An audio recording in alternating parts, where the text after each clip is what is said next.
Hi everyone, hope you're all well. Welcome to another episode of the Inquisition. I'm from freezing Donegal. It's absolutely Baltic today, sir. So we'll just hopefully get everybody into the place now and we should start rocking and rolling with Paint Party Scott. Our first actual non-legend Scottish person that's coming on.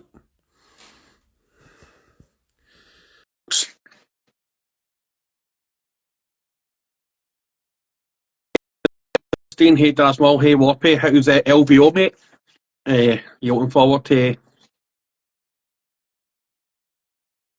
Is it tomorrow you're going down? Forward to seeing her in LVO.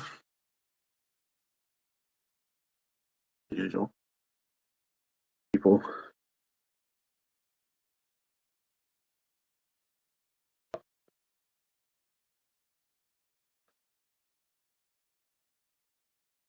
Sent you an invite.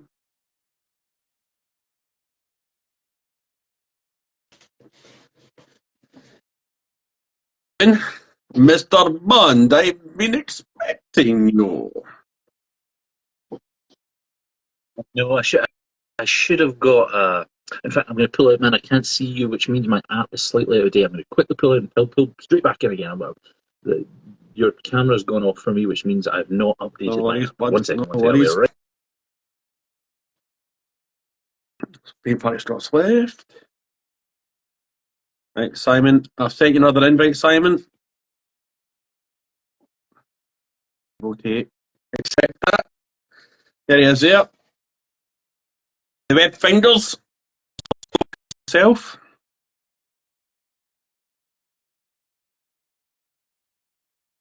I can't even hear you, mate. Wearing his Inquisition attire of his Budweiser Tone Sun hat. Not stickers, that's a beanie.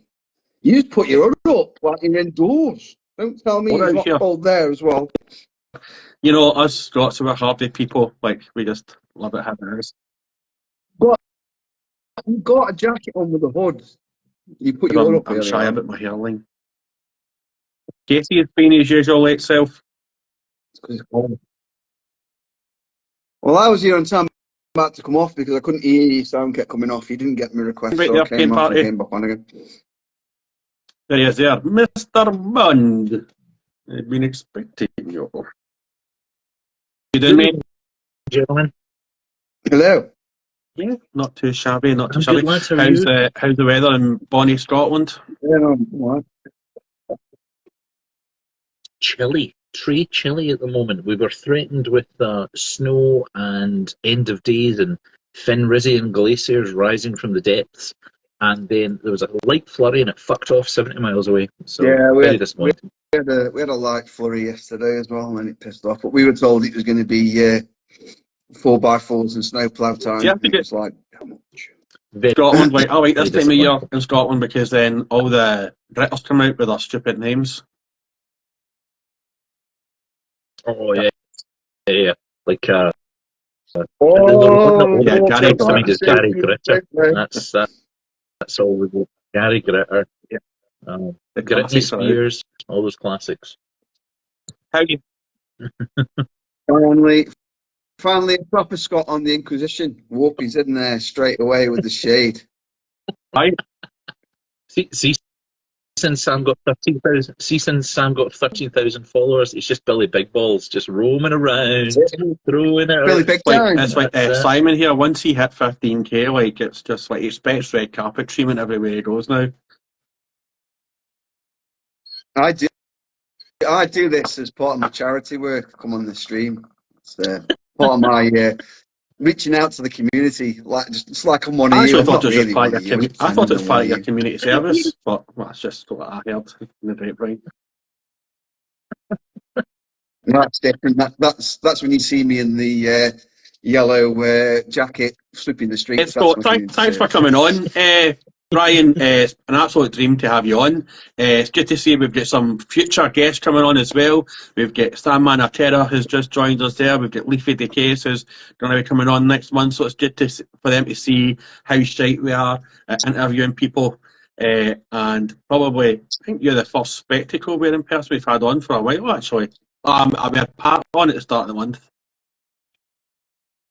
I was going to say, It's been a long week. It's been a long week. So usually the way I think it was so special, and then it was taken away instantly. Okay, that's the roller coaster ride that is. I think you were the first non-bearded person. We had Cripster on for like 5 minutes, and then he quit out.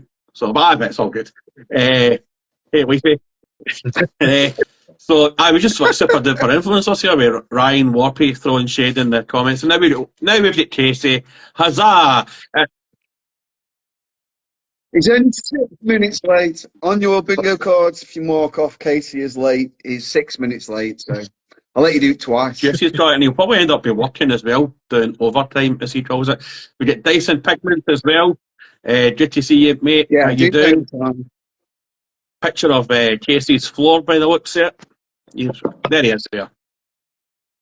Table. So, Ryan, thanks for coming on. Off with just asking the same stupid question we ask everybody every week. What age were you when you first started painting Warhammer, and what was your first model? I was just a nipper when I began painting the Warhammer. So yeah, I must have been 12, man, which is unfortunately a long time ago. I was 12, and my buddy at my karate club introduced me to Space Marines and Tyranids, and we played a game, and it was awesome. And I went to a Games Workshop store, bought a Viper jet bike for some reason, because for some reason I thought I was going to paint Eldar. I caked it in paint in a horrendous fashion, and then started collecting high elves, and that was me for the next sort of 3-4 years. Why I never even stuck with 40k, never bought any, always wanted to, never did it. Then played like I must have been only 4 or 5 games of fantasy, lost them all, and then by that time I think I was 16 and I started drinking. Yeah, no, it's very which is late for a Scotsman. That is very, very late. That's like middle age, like Scotsman drinking there. Like usually by the time you hit 16, you've went from Merrydown and Frosty Jacks to Glenn's vodka, or as it was known then, Grant's vodka. I mean, yeah, you got a couple by the time you're 16, you should be a grandparent as well. Is that not the? Yeah, I was definitely a late bloomer amongst the Scots, known as the freak. Like everyone's, talking about how their kids are developing, and I'm like, oh man, have you heard about Warhammer? I stood out, shall we say, so amongst my peers. And so then abandoned Warhammer for a while, but the whole time I was still collecting the Horus Heresy books, never really left it, still played any video games that came out, loved all of Dawn of War, loved Space Marine, all of that. Then we come to it must have been into 2019, I get in with a new RPG group, and we're RPGing every Thursday, and my buddy goes, you ever heard of Warhammer? It's like, of course I fucking heard of Warhammer. I have all of the Horus Heresy books. I have 200 Black Library books. I just don't have any models. And he's like, 8th edition is the best thing you've ever seen. And I was like, is it though? Is it though? And then I started all over again. And here we are, 4 years later, several £1,000s in the hole. And you just got to run with it after that. You just got to keep the addiction fed, and that's been the ride ever since. And I think I had an army just in time for the first lockdown, and then I didn't play for like 2 years. And I bought all my rules for 9th edition and played like only 3 games of it. So a big success. So like, overall. as everybody knows, like you've got a soft spot, shall we say, for the Dark Angels. What?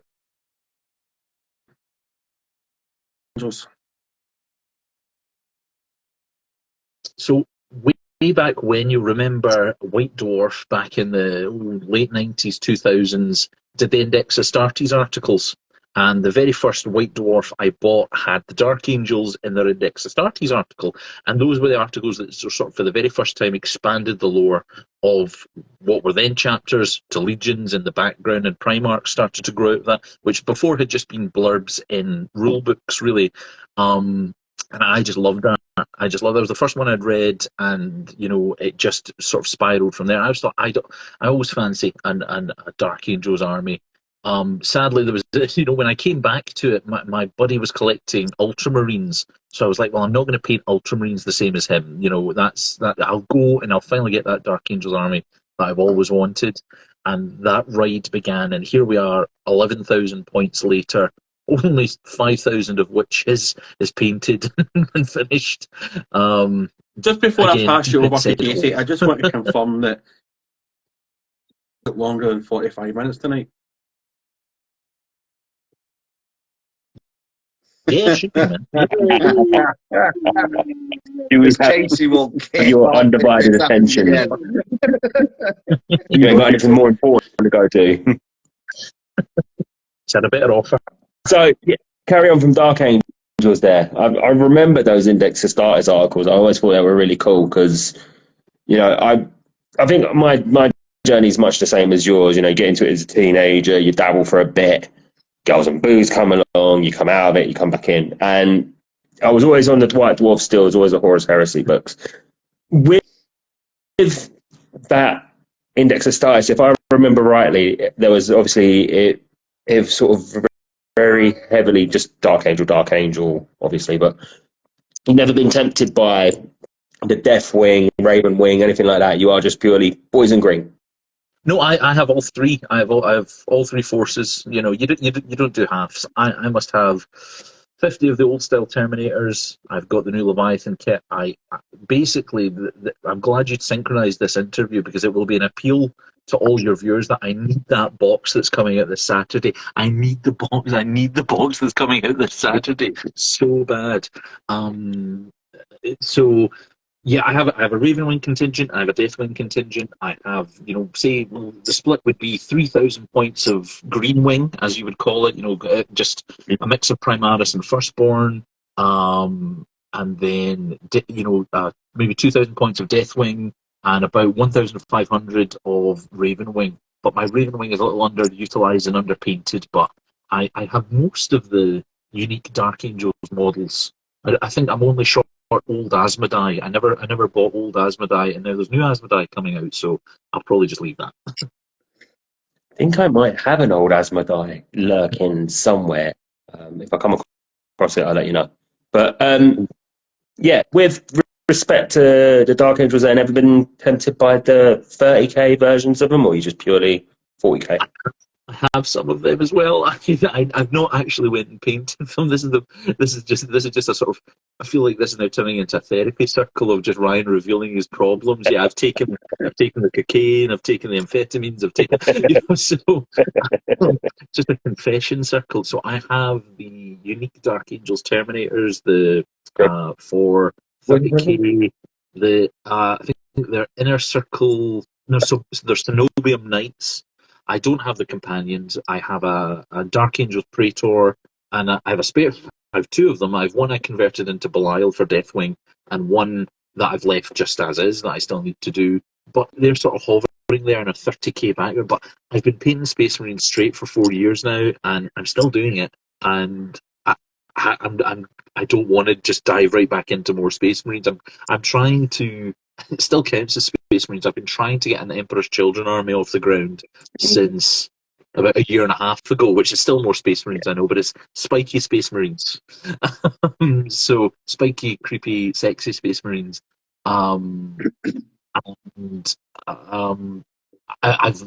They're still sitting there because they keep releasing cool stuff, especially last year for the Dark Angels, which means that I've just not got off the ground. Actually, you've just sort of touched on my next question there. Obviously, yeah, your page, like myself, very, very heavily Space Marine centric in the last couple of years. They're the poster boys. There's an appeal about they are easy to paint. They're lovely to get a hold of. But if you obviously diverging from the Emperor's Children, you've got planned. if anything was to take you away from those power armored nut jobs, what would it be?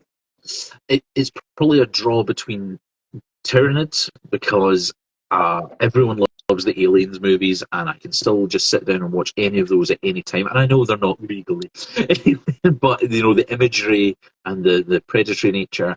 And I think the first ever Black Library book I bought was Warriors of Ultramar, which I still think is one of the best representations of Tyranids. And it's just, how dangerous they are, and the way they invade a world and everything. And that's amazing. So Tyranids are a strong one for me. The difficulty is I'm such a slow painter. I'm reluctant to paint a horde army. You'll see my posts if you try, but Ryan only posts one model at a time, even if it's a big squad. He's been working on that for a month. That's a long time. So a horde is a worry for me. I need to sort of up my game, try something different. So Nids are a strong contender once we step away from that. Mm-hmm. Eldar as well. Yep. I especially with the new release in the last few years, the updated models, updated sculpts. You're finally getting all those aspect warriors updated. Definitely a strong contender for me for more money. I'd just like to say shame on you, Casey, for obviously not looking at Ryan's Instagram page to know that he got Deathwing. I'm busy today, man. We can't all have 3 weeks off work and do research on everything. I did research. I follow Ryan's page, and I like his posts because I'm a dedicated social media person. Absolutely. You're a social media whore. That's what it is. Are you doing overtime now, by the way? Are you doing overtime right now? Me? Is that why you keep looking to your... Well, it'll be your right, but my left as I'm looking at it. Are you looking at the screen? No, I'm trying to get a palette stream going at the same time I'm talking to everyone. Oh, are you doing the quips then? Are you on two? No, because if I was doing that, I'd be like, I've got something better to do. I'll see you all later and log off. So I'm balancing. I can multitask. Anyway, back to our guest. Now just throw some shade your way. Right, so I'm interested to know, you've got quite a comparison there. You've got exact opposites, really, haven't you? You've got the stoic, almost emo Dark Angels, and then you've gone for Chaos, where it's you've chosen the vibrant pink, drug-taking orgy people. So, yeah, I didn't want to go there. They carried with us of 40,000. So what made? So what prompted that change? Why Emperor's Children? It was definitely the Fulgrim book for me by Graham McNeil, because I'd always kind of liked them, and their Index Astartes article was nice, and their original color scheme is nice, but I was never, again, it was a fantastic book, I thought, and I thought it was a better description of corruption than, ironically, the Horus corruption in Graham McNeil's earlier book, still the same writer.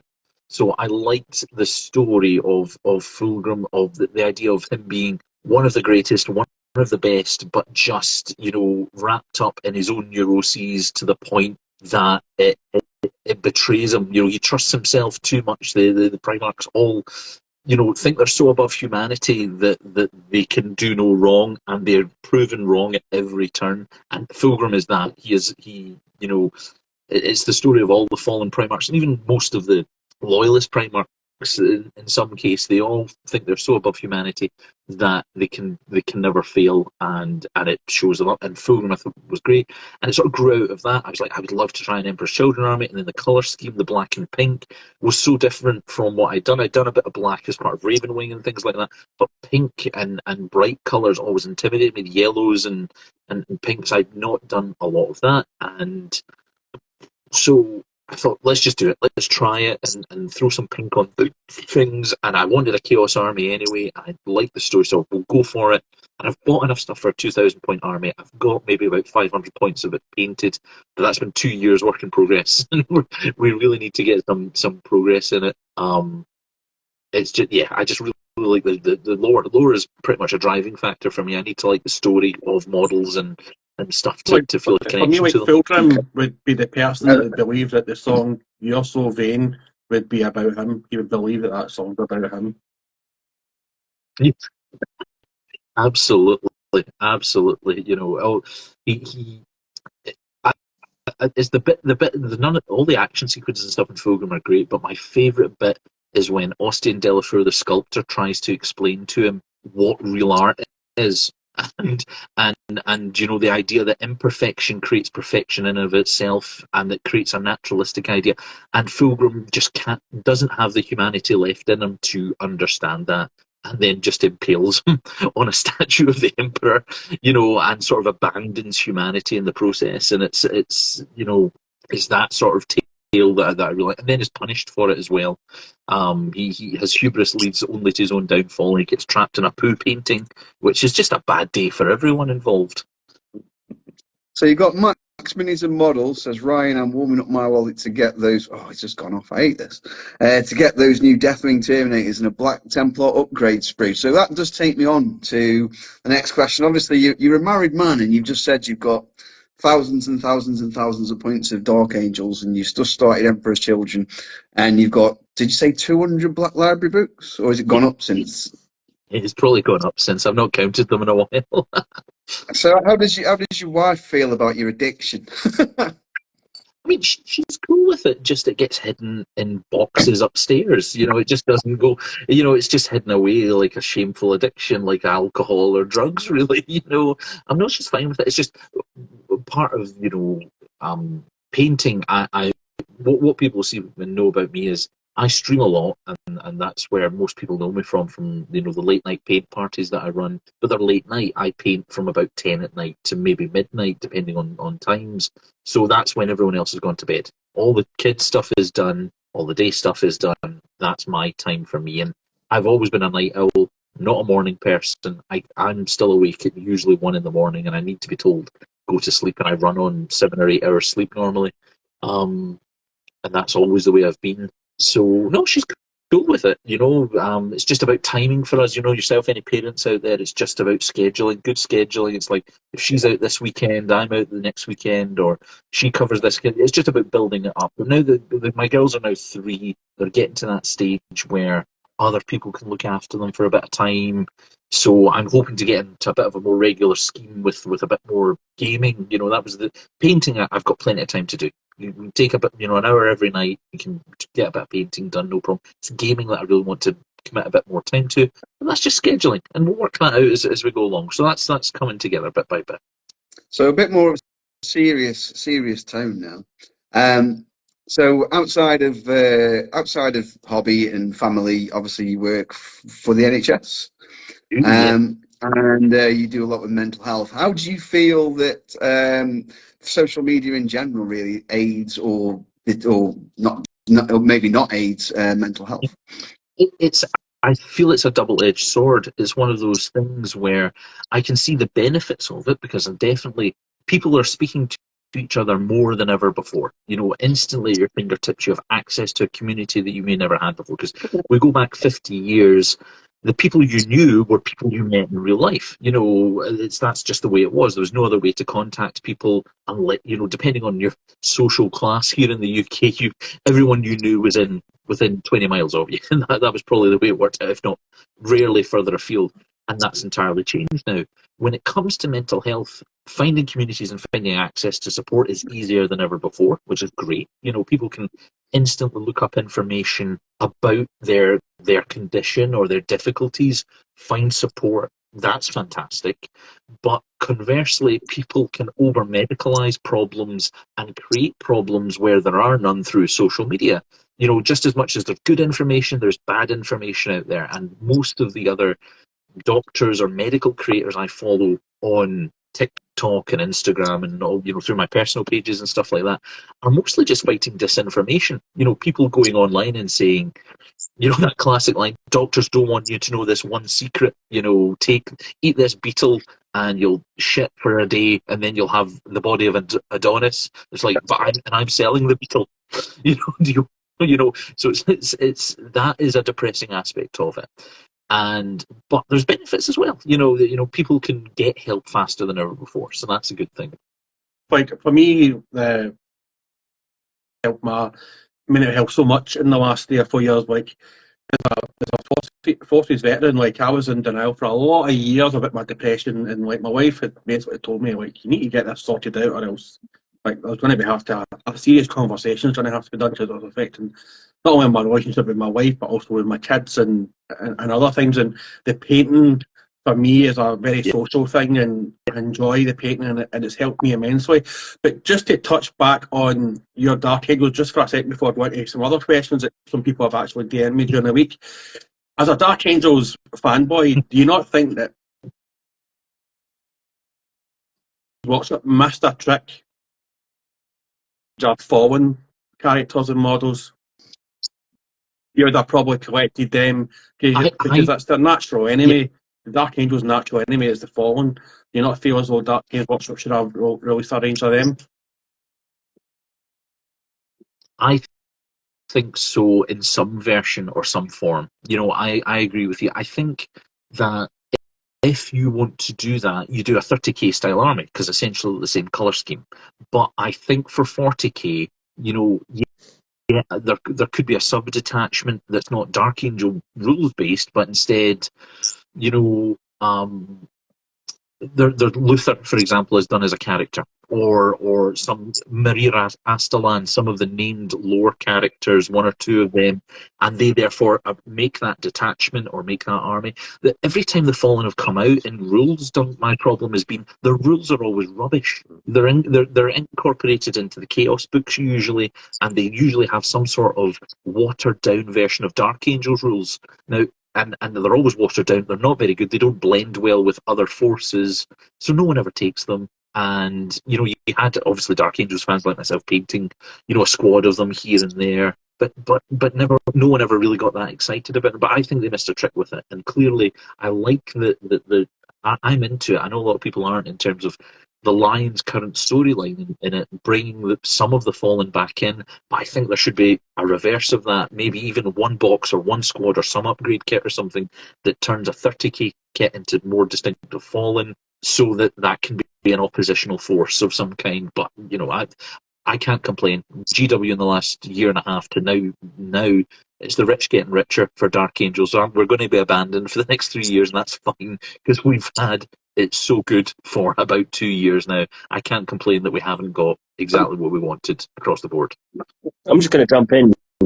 Sorry, Doc, I'm going to jump in here. With the 3rd edition Chaos Codex, I think it was the original one before they upgraded it and did a big rework of all the Chaos stuff. Cypher had rules, and there weren't really specific rules for him playing with, like, a fallen army, but remember him being able to take an Imperial Guard, like lead an Imperial Guard at one point. Yeah, he's got a model. He's still around, and he's got an updated, nice model. I don't know what he can join. My buddy put him in a 9th edition game that we had one time, and I had to hunt him down, and that was a really fun game. There was a whole article when the 9th edition Dark Angels Codex was released, and they did a scenario in White Dwarf, and me and my buddy went and played that, and it came down to, I had one bike left and a squad of 10 Deathwing, when they weren't as good in 9th, sort of slowly chasing Cypher, who was far faster, across the board, and he just literally ran away. And it was a funny / depressing end. But yeah, no, you can still take Cypher. But the Fallen, absolutely. Well, like nomads who are basically like guns for hire. Like, so to have have specific models, for example, like Bellator, like just to have specific models for specific characters and lore would have been like a Dark Angel fan's wet dream for me. But I had a few questions in for Warpy, as always. He was a couple of really good questions, actually. He was asking me, like, you obviously we all know you for doing your late night painting parties. Who has been the best guest that you've had on? Out of all the people you've had on, who would you say has been the one standout? And who would you like to have on that you've not had on yet? Oh, man. He's fishing for himself there, isn't he? That's what it is. No, mate. No, mate. He was building that's his Warpy, and I've been on his streams too. I know the good thing about getting into Warpy streams is sort of sabotaging them halfway by just saying words like racism or nonce, and then they can't share them. That's always fun. It's just complete sabotage. I know, I would do that. The highlights for me. I mean, I've had so many people on in 4 years. I've done at least one every week for 4 years now, give or take. So, my God. I've had Quipster Nerd on, I've had Sandman on, I've had a million different people. Of course, I'd love some, some big names and things to come on just to chat to them, the opportunity, like yourself. For me, it's more casual. The late night paint party for me is you guys have a good solid format and a show and an interview, and a lot of people do that. The late night paint party is just a bunch of numpties like myself sort of getting together to talk nonsense, and occasionally there's a nugget of gold in that nonsense, but mostly it's nonsense. That's how this started, to be honest with you. So it's now gold. Chris will have to go after about 30 minutes. We have another paint party to go to, so we have to. And like, what I enjoy as well, like, I think I was speaking to you, was it either today or yesterday? I think it was maybe yesterday, when you do your fluff things, right? I totally misread your question. So me being me, I put my name as the answer. So because I don't know if you ever put up a lore question, right? I'll be so surprised if I actually get the right answer. So I just like make up answers, which I believe that most people do. What got you to start doing that, and how much do you enjoy the random answers and then hunting for specific things for people? I really do. I wouldn't do it otherwise. I've had pauses on it from time to time. But that's been for 3 or 4 years. I've been doing the Saturday or Sunday lore challenge. So I saw someone who did a quiz maybe 3-4 years ago on Warhammer, but they only ever did it once. And I was like, well, what if I did something weekly just for me, just for a laugh, and then I would share people that are on it, because that's what I like doing. I like finding cool stuff people have painted and just saying, hey, people should follow this because look at the cool stuff they're painting. And I get a chance to sort of share my love of the lore, because that's what I really like. I like the models, I like everything about the game, but lore is my jam. Like I said, too many Black Library books, too much time spent reading, too many audio books, many more ebooks that I have. So that sort of connects me with people in terms of lore.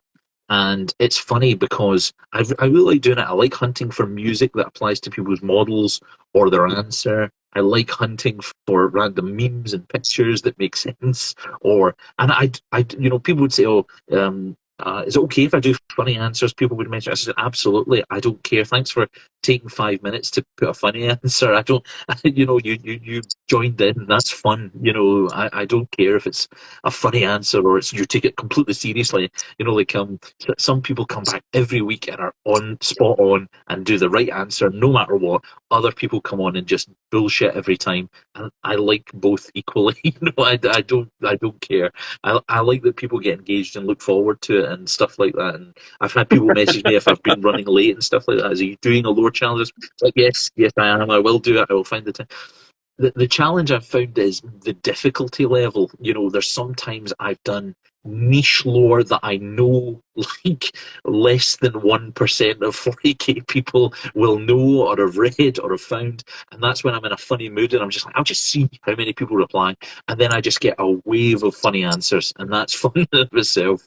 And then other times I've had people complain that was too easy, everyone knows that answer, and it's like, and I get a lot of serious answers like, I know, but gauging the challenge level is challenging in and of itself. But I know what I'm doing. My last question before I pass it over to Casey, I got this in from St. Celestine, one of our South African contingents. I'm hoping we'll try and have her on as our South African and South African, hopefully in the future.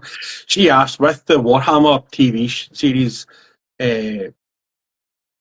hopefully coming to fruition, how do you think it will be a good thing or a bad thing for the hobby with all these new people coming in? It's not, I can actually thought of being a good thing of the Warhammer TV show, but I think it's an absolutely brilliant question to try to take away. Everybody knows about Star Wars, but not everybody knows about Warhammer. So try to take away that niche. Yes. So ask me that question. Yeah. I was thinking there's going to be a lot of gatekeeping. A lot of people are going to get really, this is my hobby. I've been doing this since I was 10 years old. So. How do you feel that the hobby would go with the rise of the TV show? it's one of those things I've sort of got mixed feelings about some days, because I definitely want more people to be into Warhammer, definitely, because it's something I love, and I get something so, really, like you were saying about mental health, and I genuinely get something quite important and something I really enjoy from it. So why wouldn't I want more people to experience that, And, so that's only a good thing. At the same time, I recognise there may be dilutions and changes, and it will not be the same thing. But it's not the same thing that I joined, when I was 12 either. The lore and the stories and the characters have changed, usually only for the better. When I joined at age 12, Horus Heresy wasn't a thing. I bought the first paperback of Horus Heresy that's still sitting on my shelf in the first sets, that people are even now hunting for to get copies of, because you can't get them in paperback anymore. You can get ebooks for days and days and days. But I am one of those that's a bit older and has been here since the start. But I kind of want to share that with people. I want to, the same way I get excited when people are really into. Of course, you see what's happened with Star Wars. I worry about that, because it has changed. It's changed hands. People have new ideas, different ideas about what it should look like. Games Workshop fiercely protect their IP. It looks like they're trying to do the same. That might be a good thing. It might be a bad thing. I don't know. It's one of those things of I don't have enough experience in working in media to know what the right call is in regards to that. But I think it's only a good thing that it be exposed to a wider audience. The most, sort of relevant example I can think is The Witcher, in the sense of these are books that I read, or Game of Thrones, these are books that I read years and years and years ago, then came to TV, and suddenly everyone knows about them. And that's nice, because, it's another sort of vein of connecting with other people, and hopefully it's more positive than some of those. Yeah, I think you just sort of, with your point you're just sort of making there, the positivity, because I remember I didn't know about Game of Thrones until it first hit the TV, and I remember seeing adverts for it, and I was like, oh, it's a book as well, I'll read it. And I've read every book before the next series. Yeah. And there were so many things I thought they did really well, and there were so many things I thought they just shat all over it. I mean, we won't mention when the series overtook the books, because that's a different beast, but with respect to, like, I don't know, let's say they turn around and, let's say they televise the Horus Heresy. How pissed off would you be if they turn around and be like, actually, you know what? Garrow is a dickhead, or something like that. They just made this shining beacon of post-apocalyptic, huge, monstrous humanity thing just to be an absolute twat.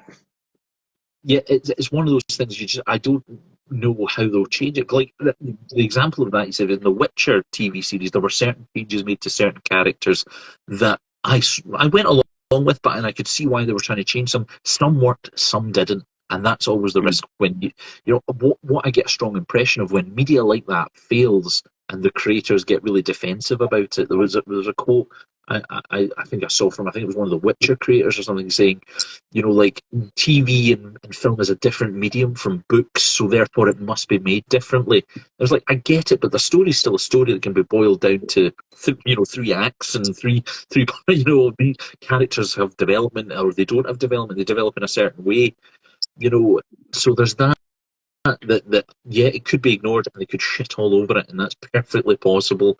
And I'll be disappointed. At least I'll still have the books and I can focus on them. I would hate for it to be a disaster. Of course, I would hate for it to be a disaster and just a footnote in the the annals of, because Warhammer's had live TV before, and those costumes and helmets are still sitting down there in Warhammer World as both, but in pride of place, and we pretend they weren't put on people and they walked around in horrible Tyranid gene stealer suits and it looked very 80s and awful, and we pretend that was fine. I think my take on it is it all depends. I mean, The Witcher, I think, after the first season, I think that's why Henry Cavill ended up leaving The Witcher, because they decided that they were going to go off-piste. They were going to go away from the books. They were going to do their own story, and that's not what he wanted. So I think on the one hand, you've got, because Cavill's involved and he wants to stay true to the lore, you've got that in your favour. But with Amazon, I think they're a bit of a mixed bag. So you could have a Reacher on your hands, which is really, really good, or you could have a Wheel of Time on your hands. This is I think that's Rings of the game power we if you want to shit the bed. Say how sorry. how appropriate that this success seems to be a roll of the dice. Yeah. It could be a 6 Exactly. or it could be a 1. It could be a 6, it could be a 1. Sorry, Casey, you carry on. I interrupted you there. No, it's fine, mate. And I'll be honest, you touched on Reacher. I bloody love Reacher. I read them books, and I'm glad in some way that they're sort of staying as true to the source material as they can be without really upsetting anyone. They're ridiculous, but they're good fun. Moving away from it all, you mentioned earlier with your late night streams, it's because, you know, family, you get to a certain point of the day, that's it, this is now my time. And I'll be honest, I'm exactly the same, because I can guarantee you around 10, half 10, the missus decides she's going to bed. It's like, right, well, I'm not going to go to sleep straight away, because I know if I go into the bedroom and fall asleep, I'll piss her off with snoring or some mad shit. But how important to you would you say that period of your day is? Even if you're not Warhammering, if you're reading, you're doing something else, is it important to you to have just that zone out time? Definitely, it links back to what Dunk was saying about the importance of mental health. I would definitely agree that everyone should have a hobby, you know, in the sense of everyone should have something just for them that's not necessarily what their partner does or what their friends do, or something that's a bit more there. And it can be something that's completely social, and you can have your partner involved and you can have your friends involved, but definitely something for you that is your hobby or you gain enjoyment from, because the rest of, I mean, nobody, you know, gets to adulthood and says, you know, I couldn't wait for this bit where I work 8 hours a day to just keep a roof over my head and look after my children and feel no appreciation for it. Nobody does that. And the rare few people that enjoy their lives and jobs completely and utterly are rare. So we all need a hobby. We need something for us that drives it. Now, of course, most of us work for family and that has its own value, but you need a little something for yourself. And I think, like Dunk was saying, having something that you can look at and create, for me, is helpful. If it's video games, or if it's books, or if it's writing, or if it's painting, if it's drawing, whatever it is, you know, sculpting, cosplay, you know, notice how I can only think of nerdy things because that's all the stuff I follow and I'm interested in. Like, you know, I didn't even mention sport at all. Like, there's no mention of sport or exercise in any of that, which is ridiculous. But yeah, the gym, whatever you do something for you that creates that sense of well-being. You know, I would say working in mental health, the majority, because I work in what's called secondary care level mental health, I work with people that are sort of the upper level percentage of severe illness. That you know, there are layers below that can be managed through, depending on what the presentation is, obviously, with things as simple as better sleep hygiene, better diet, exercise, hobbies, looking after yourself, reduction of stress. So many things that contribute to well-being are not to do with the tablets I prescribe. You know, so when you get to that stage, that's fine as well. But it's important to look at the other aspects as well, because they're, you know, can be equally important. And I've yet to meet a patient that the whole solution is, I'm going to prescribe you this tablet and that will solve the whole problem. Have you ever prescribed anybody like and just null oil to drink? I missed part of that, Duncan. It was like, have I ever prescribed anyone null oil?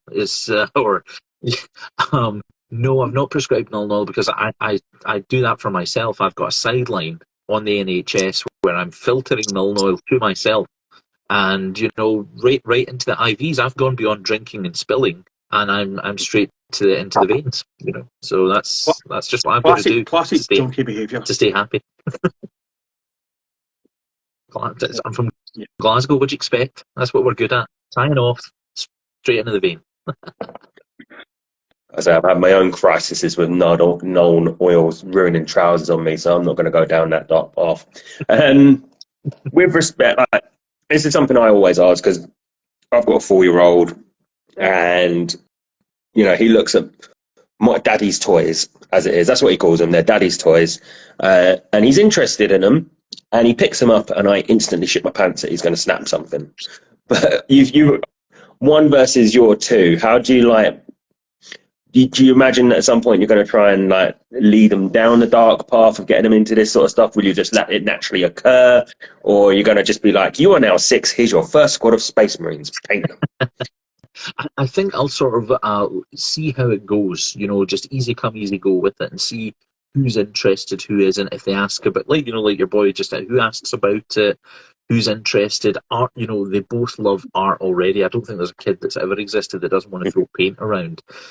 So I think it can a love of that art and a love of doing that can grow out of that. I have more than enough spare models to throw at them that are safe and are not chewable and chokeable. That I can let them get access to at some point. But I'll let it naturally occur. I don't think I'll force it or push it. But there might be a case.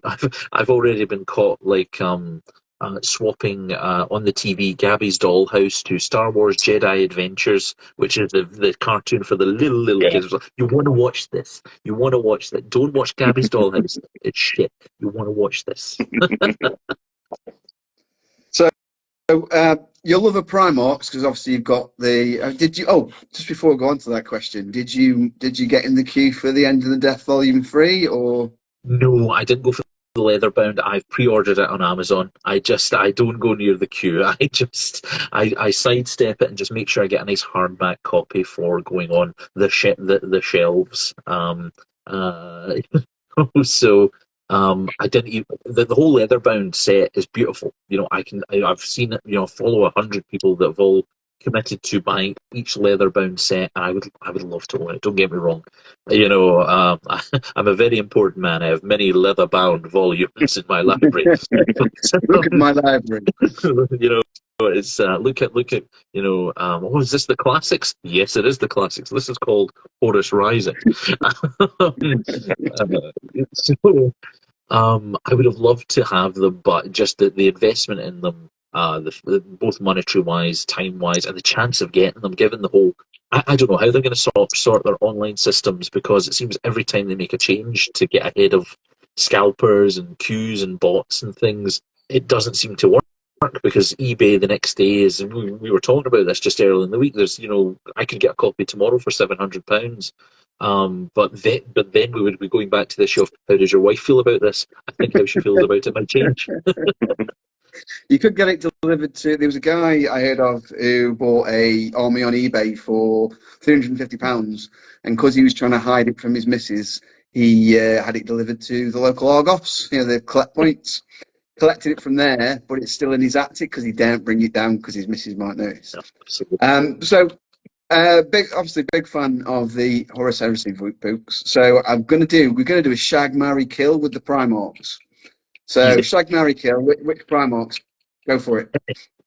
Oh, right. So I pick. All right. I thought you were going to give me three, and then I pick from it. No. You choose. You choose. Which one's shag? Which one's you marry and kill? Oh, right. And reasons why. Everyone kills Lorgar. Absolutely everyone. Every version of this, everyone kills Lorgar. But that's an easy answer. That's an easy cop out. I would probably kill. Not to just pick the obvious Lorgari type answer. I would probably kill. Hey Vulcan, you're racist, and Khan, you're also racist.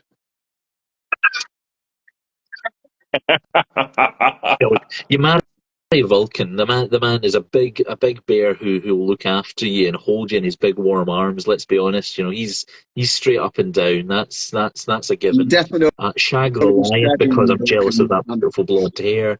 And kill's a difficult one because Lorgar's the easy answer. Probably kill Conrad Kurz because he takes something I love, Batman, and makes it lame. Oh, Shane's not here today. That would have really triggered him. Defend himself. Yeah, he's out Batman. I want to love evil Batman, but he's so wrapped up in obvious self-delusion, and it's like no one sits down and explains to him that your superpower is you can see the worst version of the future. So maybe just don't believe it. It's always just the worst version. Just chill out. But he's so emo. He's so emo that he can't get past it. So yeah, we'd have to get rid of him, which is what everyone did in the end. Notice that interestingly that Lionel L. Johnson was not in that list. And I did. I would shag him for his long, beautiful blonde hair and the jealousy I have for his beard. You know. I'm sorry. I thought I didn't hear I only heard on the stream the long, beautiful blonde hair, which could have been Fulgrim. It could have been Sanguinius. Yes. There's a real sort of dye job going on in the Primarch project. Definitely, there was certainly a vibe that the Emperor was going for there. And if you're an evil Primarch, you've got to be bold. Yes, this is true. No one can trust the bald. 80k Lionel Johnson or 40k Lionel Johnson, just 40. He hasn't aged well in 10,000 years. Oh no, he's brilliant. He's got a better personality, and 30k he's written borderline autistic, and it's really awkward. You know, no one could. I feel like when they all sat down to decide the characters of the Primarchs, they left Lionel Johnson to the end, and no one committed to it. He's changed authors like 5 times, and he's written as borderline autistic. And the best version of him is in his latest book, where he sort of has been asleep for 10,000 years and woke up with a personality. It was shocking for everyone involved. You know, I love the line. I love Dark Angels, but it's the fact that they had to. I get why they did it in a way, because they had to make Luther so important to him. Luther was his connection to people. Luther was sort of his guide to people's emotions and how they would react. But then in the Lehman Russ Primarch book, he's written as a master of manipulating people's emotions. He is loved at the court of terror, and Lehman Russ is openly jealous of him, which is completely different from the Lion who doesn't know what emotions are. You know, like, you know, why do people not trust me? I'm going to jump in for a second because I read a couple, like the Dark Angels Heresy books for me. I haven't read many of them because I think the first one, was it Descent of Angels? Yes. I thought that absolutely fucking sucked.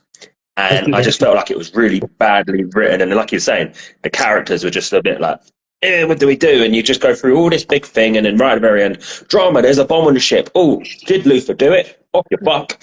End. Yeah. It's like, what? I like some I just read all of that. Yeah. Some of it was, good. Most of it was, you know, and I'm a big Dark Angels fan. James Swallow is a good writer who writes other good books. I don't know what, and it was really long, and it was, you know, and there was so many sort of plot threads thrown in throughout it that I didn't have a full resolution, because you're talking, they were planning a 50-book series at that point, so not everything's going to get resolved in one book. But there was just plot lines going everywhere, and then there was the whole Luther plot line worked almost, and then, you know, as a Hario's role, the librarian, is a sort of observer between the two, and, you know, who's he going to side with, and what's his role going to be, is, you know, all of that was interesting. But yeah, there was lots of it that was wasted space, wasted time. You know, the plot to kill the Emperor was so unrealistic and rubbish. You know, like the novices who planned to plant like a tiny grenade under the Emperor's ship, sort of thing. You know, that was their plan. You know, they didn't get the scale of what they were doing or what was happening. It just, none of it came across particularly good. It should have been better. It improved. I felt the Dark Angels books have gotten better over the course of the Heresy, but none are that great. And it's a shame. You know, they're my favourite chapter. Yeah. Only a few of their books in the Black Library have been particularly great, and there is one that is I completely dislike, and I have it in my library, which is the 40k one, Space Marine Battles, War of Secrets. It was an absolute offence book to every Dark Angels fan, because it turned them into moustache twirling villains, and it was secretly a Tau book in disguise. So, you know, there was no greater way to trigger me than that. So I will say that, sorry Simon, just before you hand it, I'm going to interject again. Sorry, mate. Furious Abyss. It came out really early, and it just felt like it didn't fit anywhere until Betrayer came out. Yeah. And in Betrayer, it was just like, oh yeah, by the way, we had another one of these, and I fucked it off to Earth because I hated everyone on it. And I thought, brilliant, that is how you write something in and link it. But yeah, Dark Angels, it just didn't really ever seem to mesh properly. Sorry, Simon, off you go. That's my 2 pennies. It's fine. Just one last thing on the Furious Abyss, man. I totally get what you mean, because up until that point, there seemed to be a sequence in the Horus Heresy. Furious Abyss was the first one to sort of jump out of sequence. And spoiler for a 10-year-old book, everyone fucking died. So it didn't really have the weight or heft. You had to get to know these characters, maybe like them, and then they killed them all off. And it's a good self-contained story, but it jarred where it was. And it was like book 9 when we'd had a sequence of big events, big heroes, big Primarchs. So they went from that to no Primarchs, a really silly plot involving a Death Star ship being snuck from Terra to Ultramar, and it just, it didn't land well in places. I still liked a lot of it. Like there's a hero world eater in that who holds off a horde of crewmen in the engine room to make sure they get to where they need to go, sort of thing. There's a lot of good sequences, but I've only read it twice in 10 years, and I've read Betrayer 5 times. I've read Horus Rising 10 times. I've reread, but you can tell which ones I like because their spines are starting to go, and I'm very careful not to let the spines go. But Furious Abyss looks almost pristine. The book that I disliked reading the most, like the first 15 books, was Mechanicum. Because for me, that just it was Space Marines, Space Marines, Space Marines, Space Marines, and then these fucking cunts in Mars. I was like, I didn't understand what the Mechanicum is. So for me, that's how I got into Warhammer, was reading. So from my perspective, going from Space Marines fighting Space Marines, this guy's got daddy issues, then more daddy issues, and then even more daddy issues, and then going to fucking guys on Mars. Like, what? That for me, I just bashed my way through that book, didn't understand anything about it, and kind of gave up 3/4 of the way through and just started reading the next one. I can understand that. I really liked Mechanicum, but I really like the idea that I wish Graham McNeil, the Scottish writer of it, had gone for that description. These mechanical cunts is like the blurb underneath on the fucking mechanical cunts, the bit I like about I totally get what you mean, because the whole night story, I don't really like night stories that much, and that's very much a focused night story as well. Because when I came back to 40k, Knights had suddenly arrived, and I just thought, well, doesn't that unbalance the game? And then everyone goes, yep, Knights completely unbalance the game, and they've been fighting ever since to try and make them work in the rest of the game, and they unbalanced the lore a little bit as well. But what I loved about Mechanicum was it, more than many of the other books, showed how close humanity was in 30k. It really bled into the tragedy of the whole Horus Heresy. They were so close to turning it all around. The whole story of, and I did it as one of my lore questions, of the Magma City and Coriel Zeth, the Mechanicum adept, who was making the Akashic Reader, which was basically a machine that would draw knowledge, all knowledge from the warp, into a place. So all knowledge of everything. So whatever they wanted to build, they were at the cusp of, you want to make better warp engines, we'll draw the knowledge directly from the warp. You want to make this, you want to turn humanity around, you want to get back to the golden age of technology. We're inches away, and then that's the exact point that Horus and these mechanical cunts all turn up and wreck shit. And it's like, 30k could have been, Star Trek.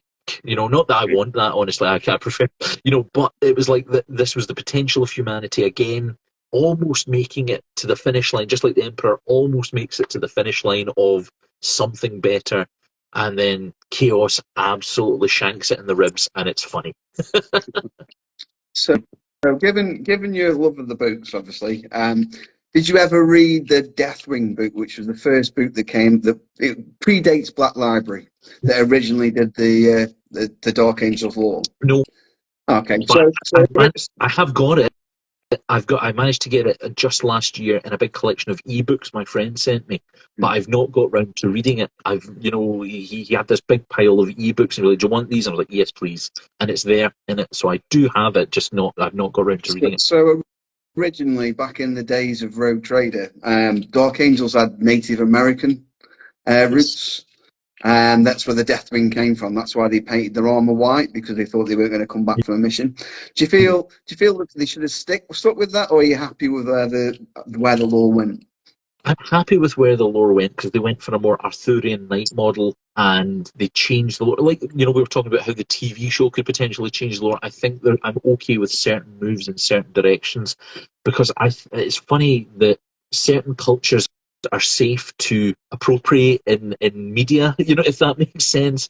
Native Americans, I think it carries a bit of an undertone still of it, because this was a culture that was wiped out, essentially to the degree that it's barely existent now. So exploiting it in that fashion, I suppose, I don't know how I feel about it, because I think if it's celebrated, surely that's a good thing. But at the same time, using it to sell models doesn't feel quite as good. And I don't have the answer to that aspect of it. But I do like the Arthurian Knights. I do like that whole thing. I don't think there was a kid who did. I mean, most of the photos of me as a child are with a sword of some kind, smacking my father around or my sister. So, the fact knights and all of that stuff, totally spoke to me, and them leaning into that has only made me more interested. The only problem is the Black Templars then came out with more boxes first, and I was really lured towards them, and I just can't paint more Space Marines. We've discussed this. I can't paint or buy more Space Marines or a different Space Marine army that's essentially the same. Do you see a bit of a crossover between the Templars and the Dark Angels with the old knight vibe? Definitely. I mean, the culture and media-wise, Dark Angel, they're meant to be Germanic, forest knights with a big Arthurian overtone with them, but grimmer, and the whole idea of Caliban being a forested world is like the forests of Germany. But then the Templars are obviously more directly crusading style knights from the early 1100s, with a still a Teutonic vibe, with a massive cross on them, and so on and so forth, and a Knights Templar kind of vibe, with all their crusading and vows and much more direct religious overtones that they have. But knights are knights, they did both have that sort of vein running through them. But I think it's a good way to make it a bit different. They're clearly different styles of knights in that regard, and they're both awesome. That's the problem. They're both awesome. Before I hand over to my last question, so being the Dark Angel fanboy that you are, how do you feel about the Space Wolves and Lehman Russ and the whole Sucker Punch incident? Having read the Lehman Russ's version of it in his Primark, I still feel okay about it. He still deserved it. It's still fun. I like the rivalry. I'd like to read it from the Lions' perspective. I don't know if there's a version of it done from the Lions' perspective, because it was featured in Lehman Russ's Primark novel. So maybe it's out there and I've just not found it yet in the many, many books. So I still like it. I still like the rivalry. And it actually creates a closeness between them, because what I really liked in that book that no one focuses on is then when they meet up on Terra after the heresy, it's all went to shit. And Lehman Russ tries to make the Lion murder him. He tries to suicide himself by getting the Lion to kill him. And the Lion does put him down again, but he stabs him in such a way that he misses all of his vital organs in that sort of very cheesy way that you only see in media from incredibly skilled swordsmen. So he injures him just enough to put him down and stop the fight again, because he's not going to kill him, and it's not what's going to happen. He knows what he's trying to do. And Russ is in such an insane depression at that point after losing the Emperor and everything, so there's more of a bond between them than there is other people. And they are mirror images of each other in the sense of Lehman Russ, they've written him as an ordered, civilized Primarch that pretends to be a barbarian to fit in with the culture he's been raised in, because he's far, far above them, while the Lion has more of an animalistic core to him, because he was raised basically feral, for 5 years, but then has a sheen of a knight put over across the top of him that bleeds out, from time to time, and that's their sort of bond that they begin to understand about each other. And actually, I do want to paint some Space Wolves at some point, because their last dawn of. I've never liked Space Wolf books. I've never read the Space Wolf series. I do have it now in my big pile of ebooks that I want to read. So I do, maybe I'll get into them once I read that, because the lore helps me. But the one other Space Marine book on Wolves I've read I didn't like. The Horus Heresy Space Wolf books, I don't know how you guys feel. I just didn't bond with them quite as much. Like Prospero Burns, I didn't like as much. I liked 1,000 Suns, but I didn't like Prospero Burns as much, and I don't know why. It just sort of wandered off, and I don't know what it was about it that didn't grab me. Again, it's another one with a pristine spine that I've only read once or twice, and just hasn't done it for me. But Dawn of Fire, which I've been reading, the new series, the Wolf Time book was far better than I expected from, I was like, this is the Space Wolf. I'll read the Space. It's the next one in the series. I'll read it. That's what I'm doing. And it was great. It was far better than I expected. The Primaris integration and Robert Gilliman meeting Logan Grimnar and the debate and why the Space Wolves are important and all that sort of stuff. That really was good. For the first time, the Primaris painter who paints Space Wolves and I duel with verbally all the time, they're turning up on the stream.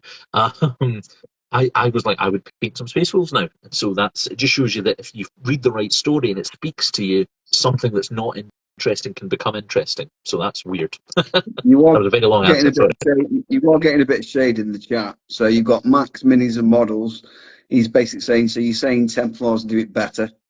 And then obviously Primaris Painter says you're a secret Space Wolf fan. So, you're getting some stick in the chat there. Hurts, man. Hurts every time they say it. Templars are good at what they do. They're good at what they do. They're good at being a different type of knight. And Dark Angels are good at being their type of knight. And that's okay. And I would say, Secret Space Wolf fan is and fair.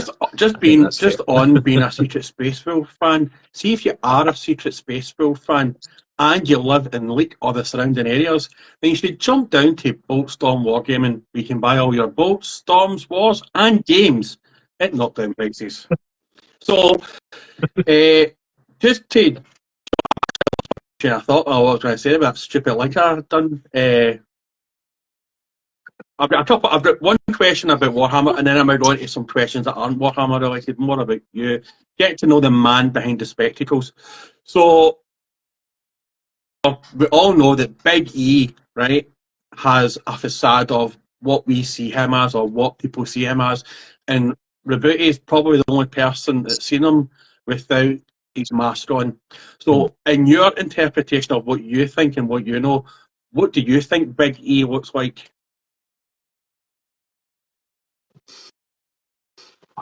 A short Middle Eastern man, because he comes from the Turkish region of Anatolia. He may have changed his looks a million times, and he may look different. Reboot has seen him and knows what he looks like. The Lion can see him as well. The Lion has it's at the start of the Lion's Primarch book where he has a conversation with the Emperor. He can see through the facade. One of his abilities is the ability to see things as they are, which is what gave him the advantage in the Forest of Caliban. He was always able to detect what was going on in regards to whatever psychic power that is, that he can see through whatever it was. So he was able to see the Emperor as he was, and not the Golden Giant.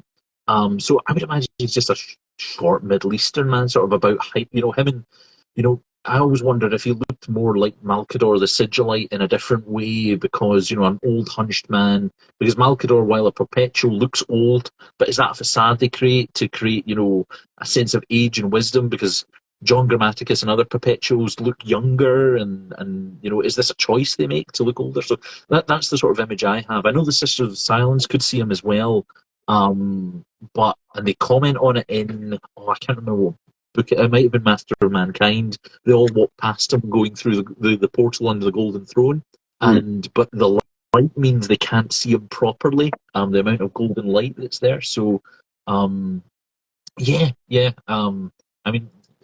I suppose it speaks to your ego and what how you want yourself to be perceived, that you create this facade of a giant golden armored thing. But then there's the reality of it, because we know the Emperor's sword is a thing, the Emperor's shield is a thing, and these are full-size artifacts. So did he genetically enhance himself to make himself that size? I don't even know. I don't even know what's going on. There's no rules anymore. I perceive the Emperor looking like Alexei Sayle does in Indiana Jones and the Last Crusade. So... I think my honest thoughts on it is, because Gnolls can also obviously see demons true form, so a Bloodthirster isn't really a 20-foot tall wrecking machine. So does that mean the Emperor is actually a demon? The Scots. Well, is that what Saint Celestine is? Is that what this is? They talk about this in the Dawn of Fire series, that even Robert Gilliman and his whole psychic council he puts together are sort of scratching their heads about what living saints are, and they're just like, I don't fucking know. So they go round in circles and just don't bother to explain what it could or could not be. They're like, it's probably warp power, but I I don't fucking know. In Sainsbury's or Waitrose or wherever you shop, because you're a doctor, and you find that there's no Iron Brew on the shelf, but there's Pepsi and there's Cola. What does your hand guide yourself to? I'm probably a cola man. I'm literally drinking Coke. Just finished a can of Coke Zero. I lean more to a Coke kind of guy, yeah. Yeah. And I shop in Aldi because of the horrible When truth you of go and reality. pick up your 12-pack of Coca-Cola Zero, what crisps lunch on? Of choice, and what is one flavour that you hate with a passion?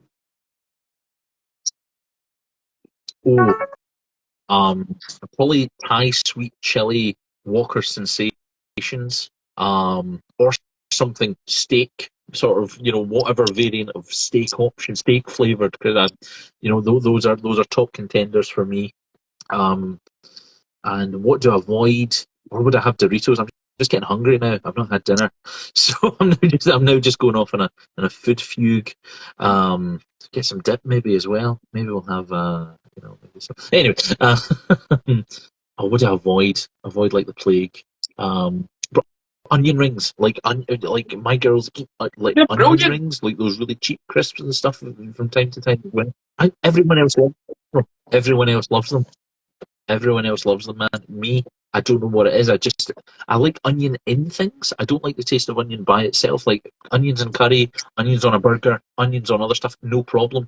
Onions by themselves, something about that flavour just rubs my brain the wrong way. But then I'll have fried onions on a burger or something like that. Don't ask me why. Don't ask me what's wrong with me. I'm trying to treat other people's mental health. I'm not. To be fair, I've never seen anybody walking down Sauchiehall Street munching on an onion or eating onion slices, and if they are definitely a Bond villain. I've never ever seen that, mind you, but yeah, I kind of get what you're saying.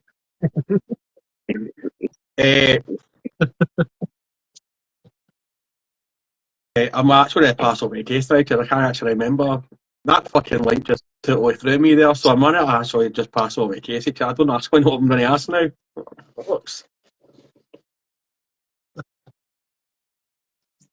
It's always good when you stump yourself. No one else has to stump you for. Yeah.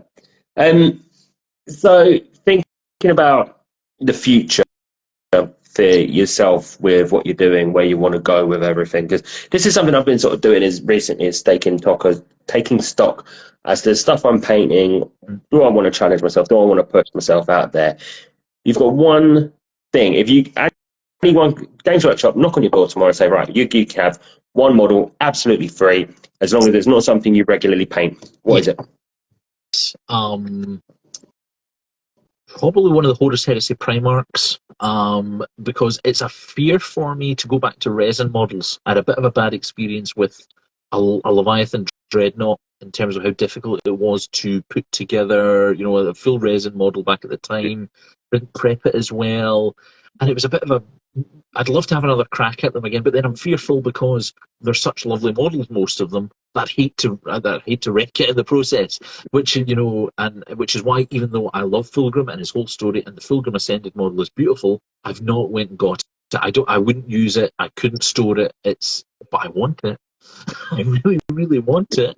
But then resin creates a jangly feeling inside me. Plastic's so much easier to work with, and is that a laziness aspect of me? I don't know. But yeah, if budget was no option, one of the big models like that, and rather than people love Titans and Knights and tanks and all the rest of it. I love characters. I love character models. I love heroes with story. Going back to knights swinging swords at each other, like heroes and that sort of tale. What I want them to do is to give me a whole Tanith army. That's what I really want. A whole flipping Tanith army. Yeah, that's what I need. That'd be lovely. I think that a lot about the Imperial Guard stuff. They need to just branch out and do more because it's there. It's just there for the taking, but it's always the Cadians. It's always just here's a relatively modern-ish looking soldier for you. Like, yeah, you're just boring now, Cadian. No one cares. You ain't even got a planet anymore. And what about thinking about the same sort of question then? What about sort of pushing yourselves out? Would you go into like any historicals, any other sort of fantasy sci-fi stuff, or is that just sort of not for you? It's not that it's not for me. It's just I've not branched out there. You know, I've got so many.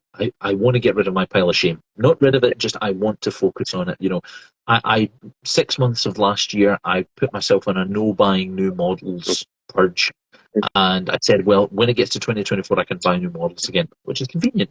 But you know, it didn't decrease the pile of shame that much. I'm trying to. There's so many other game systems I see and some cool stuff that I want to paint. You know, more RPG stuff. My RPG group is still working, beavering away in the back. I've not managed to get back to that. Same as not being able to play as many more games because the nights and the family time, etc. And that's what I hope to get back to. So more RPG model painting that I've never got round to again. Stuff from The Witcher. That there's been several sort of games of The Witcher released with great models and 3D prints and stuff that I'd love to have a crack at. But it's just about being sensible as well. I admit I have an addiction, but at least I'm saying to myself, try and rein it in. Don't just buy everything that comes across, because maybe that's the reason I'm shopping in Aldi now.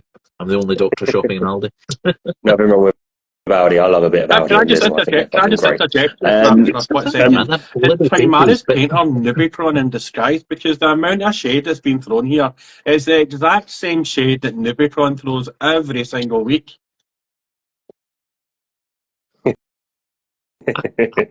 Ali and I are good buddies and have been for some time, but he sort of about 2 years ago decided his role in life was to wind me the fuck up. So I don't think he's sent a message that's been pleasant in about 2 years now. But I hope it's in good spirit. Maybe he just fucking hates me and he just keeps turning up to us. I hope not. I think the moral of this story is everyone's got a Nubicron somewhere. There's more than one.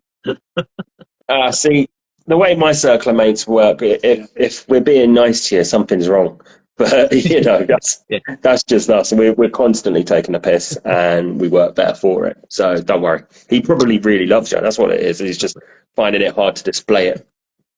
That's the only way you can let it out. That's fine. Yeah. Let his feelings out. So, last one from me on this one. This little line of question before I pass over to Simon. Your RPG group. What did you dabble with? Oh, played loads of games, man. We played the Conan game. I ran The Witcher, tabletop RPG, Vampire the Masquerade, a few different versions of that. What else did we play? We did a load of one-shots of different systems, like some post-apocalyptic stuff, classic D&D and stuff as well. So the big campaigns, and for Warhammer, we ran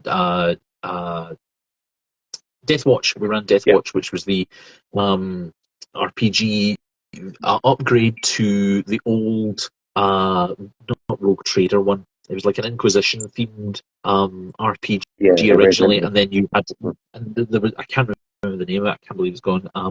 Dark something. Anyway, doesn't matter.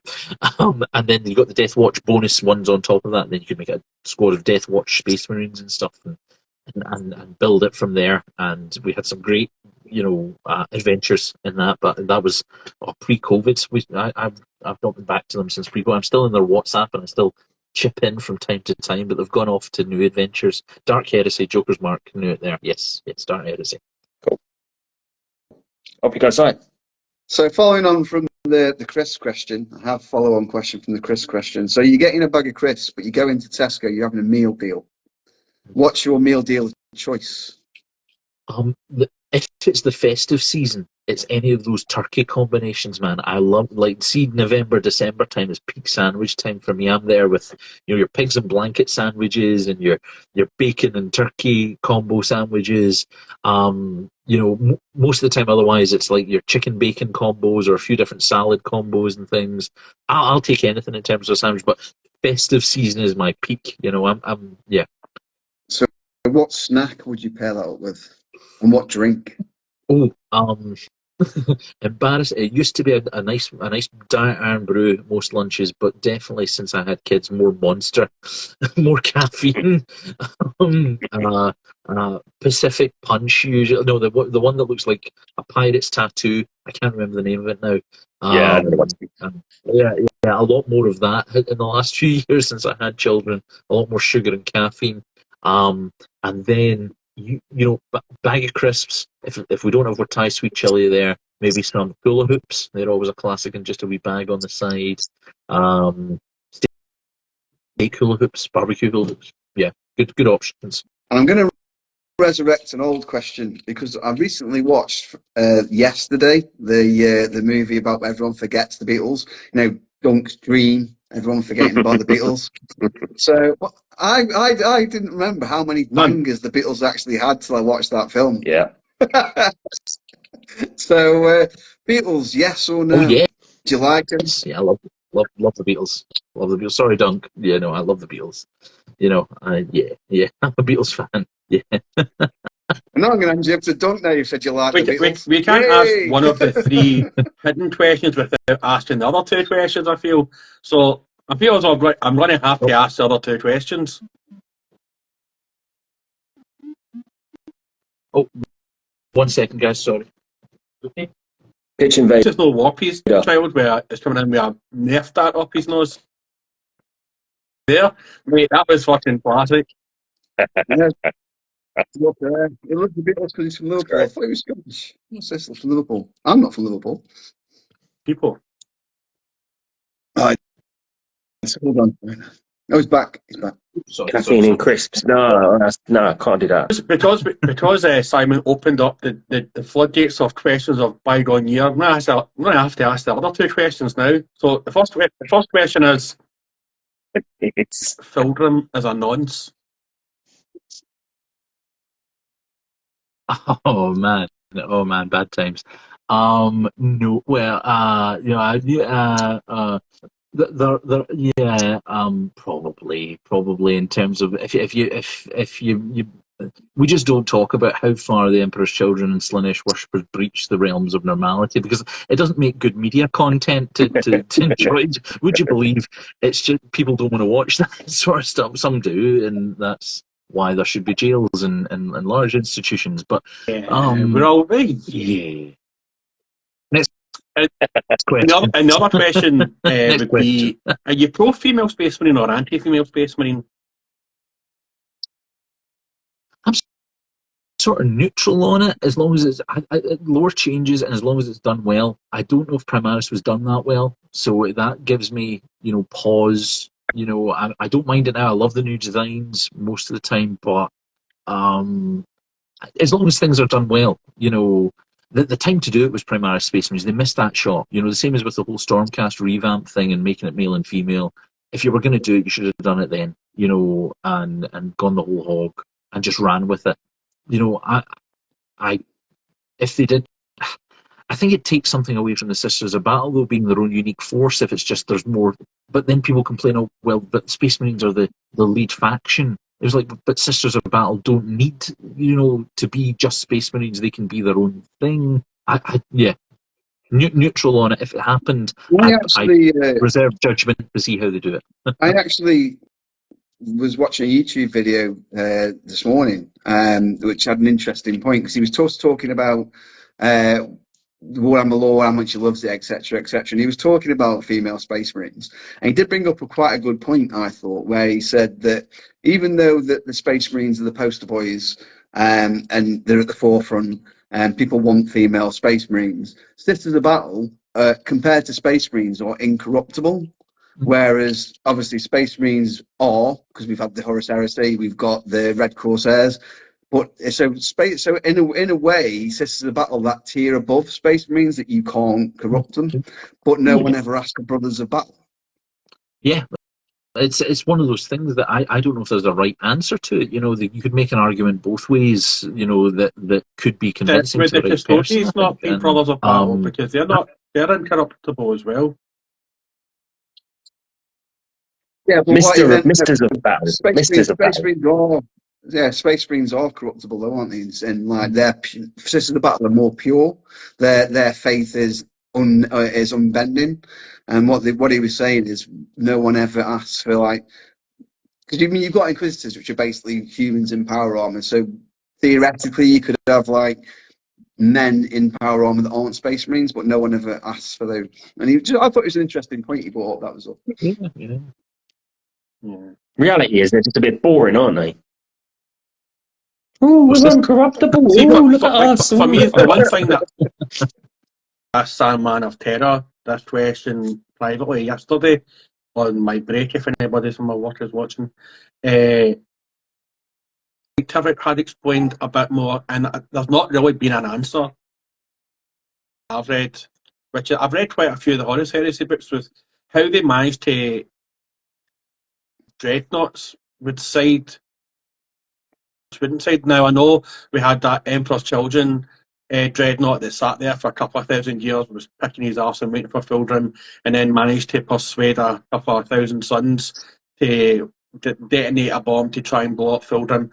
But we never really got to understand, like, 'cause I know that dreadnoughts go into stasis, right, when they're not being used. They go into some sort of deep sleep. So did they know what dreadnoughts not to wake up? And there's like just these dreadnoughts kicking about, and they just unplugged them like Cypher did in the Matrix. You know what I mean? I'd like to, like, it's not really been something that's been explained in lore. I'd like to have had that explained a wee bit more in the books. 'Cause that's not. Yeah, absolutely.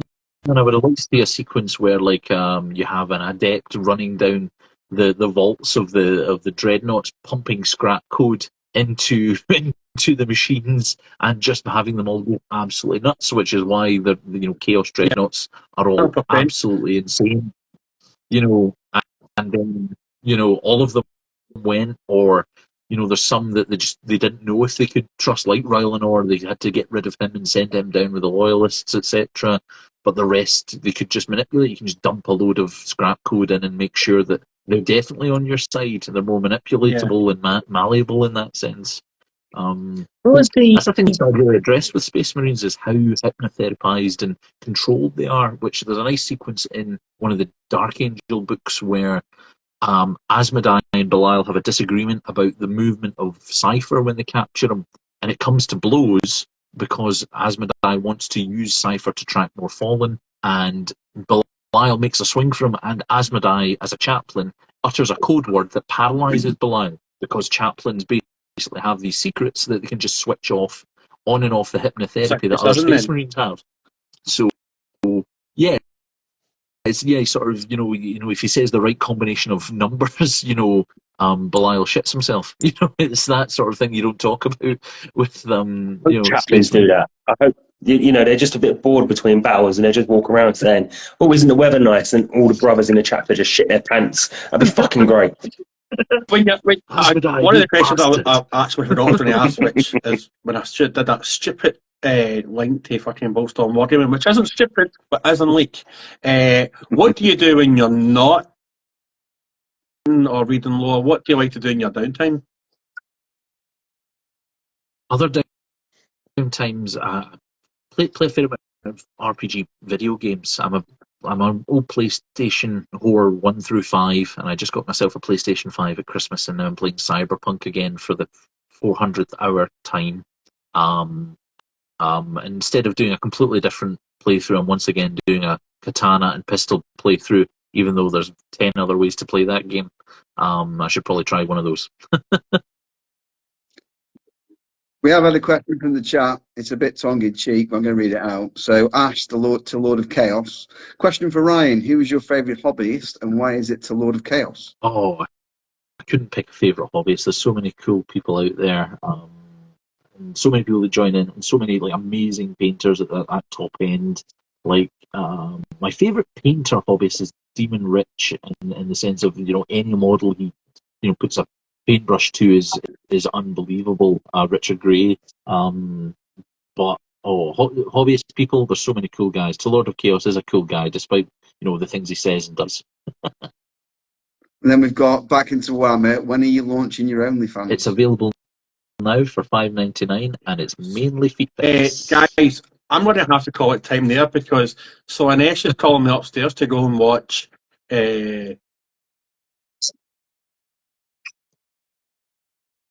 No.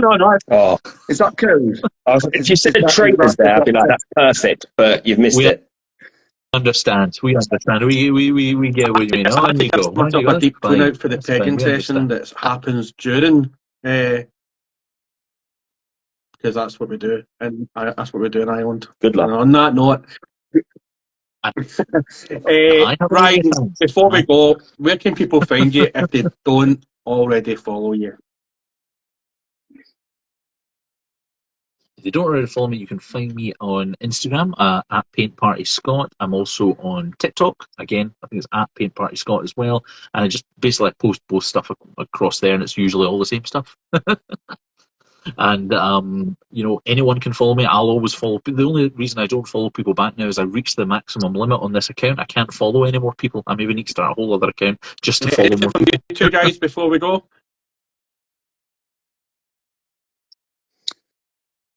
No, just thanks for coming. It's been interesting as always. There's a quick question though that I feel the need to read out from the Joker's Morgue. Who is the biggest prick pain in the tits you've come across?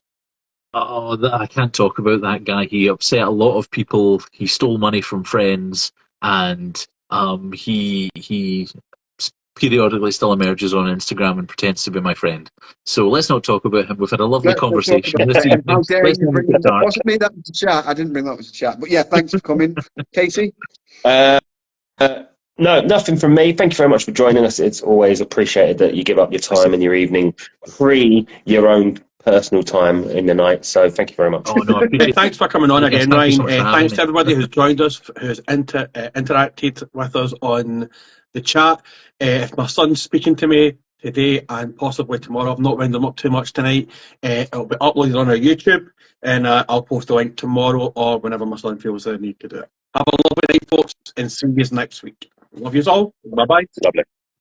See all the you later. Bye.